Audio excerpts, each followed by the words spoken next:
All right, I want you guys to give a very special welcome to our next speaker, who has been a courageous fighter against this war.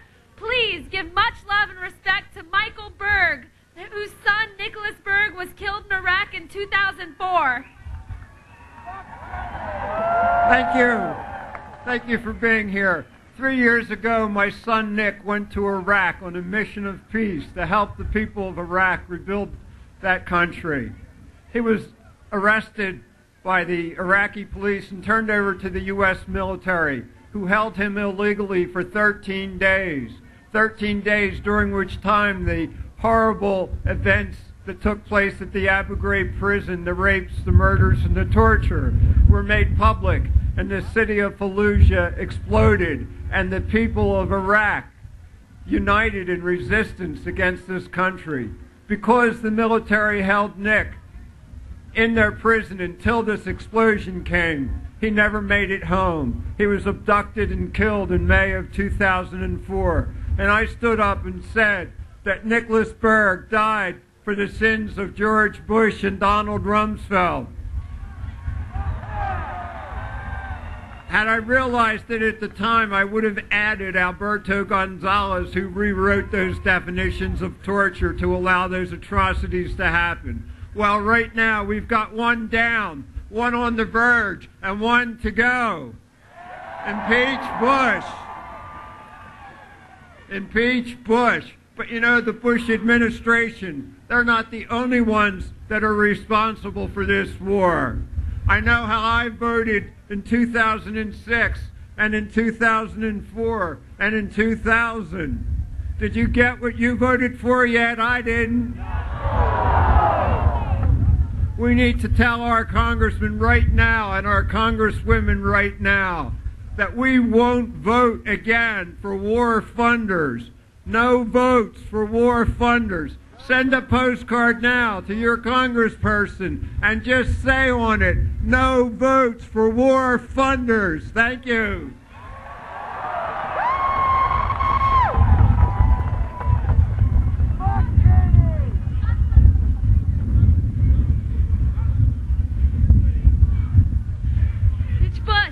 Impeach Bush! Impeach Bush! Impeach Bush! Impeach Bush! Impeach Bush! Impeach Bush! All right, sisters and brothers, I'd like to bring to the front Jonathan Hutto, from a co-founder of the Appeal for Redress.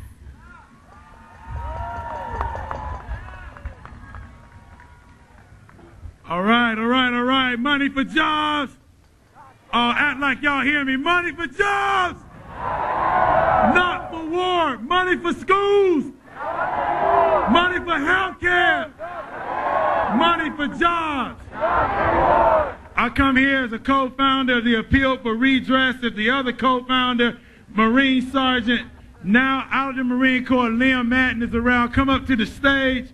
Right here are my brothers and sisters within the active duty ranks of the United States military, those of us who took an oath to defend the Constitution against all enemies, foreign and domestic.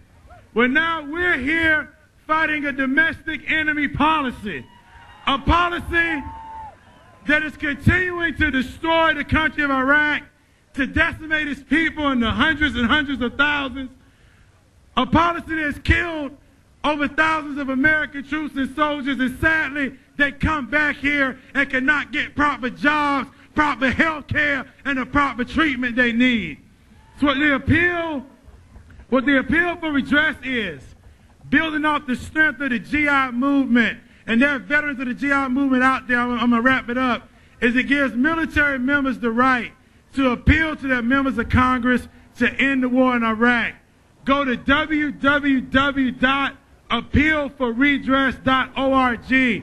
If you're active duty, file your appeal. Tell your congressperson to get a backbone, to get a spine, and to stand up on the mandate that the American people gave them last November. Tell them to stand up. Lastly, we know that when a movement gets going, it takes on every sector of society. The soldiers, the sailors, the Marines, the veterans, the families, the workers, the students. This is what democracy looks like. This is what power to the people looks like. And it's going to take this kind of mass movement that engulfs the entire country as a whole to bring justice to America, bring justice to the working class, bring health care to our people, bring the focus back on Katrina, back on the government abandonment of people. That is exactly what it's going to take. And finally, join an organization. If you're out here today and you're not a part of an organization, join one. Join ANSWER. Join Veterans for Peace. Join Iraq Veterans Against the War. Join all these civil liberties, civil rights, human rights organizations, because it's going to take an organized effort of the grassroots to end this war. Appealforredress.org, and I'm going to bring my co-founder, Liam, to end us off here. Liam Madden, Marine, former Marine, no, always a Marine, but more importantly, a fighter for the working class. Give it up for Liam.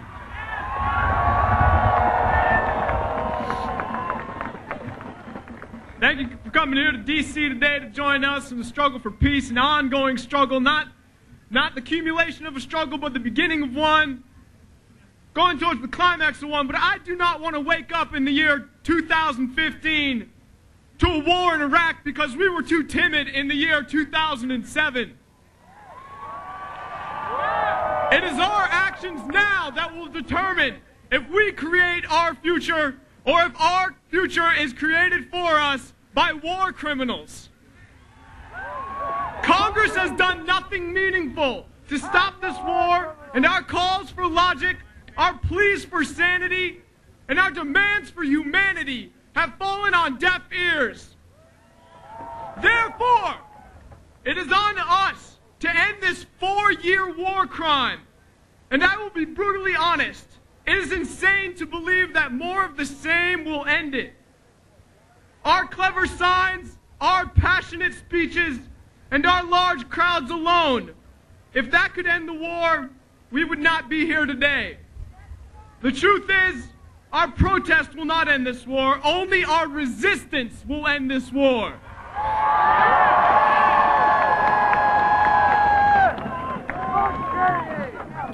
Symbolism carries great power, but symbolic protest will never catalyze the masses sitting on the fence, and it will never send the necessary message to the powers that be.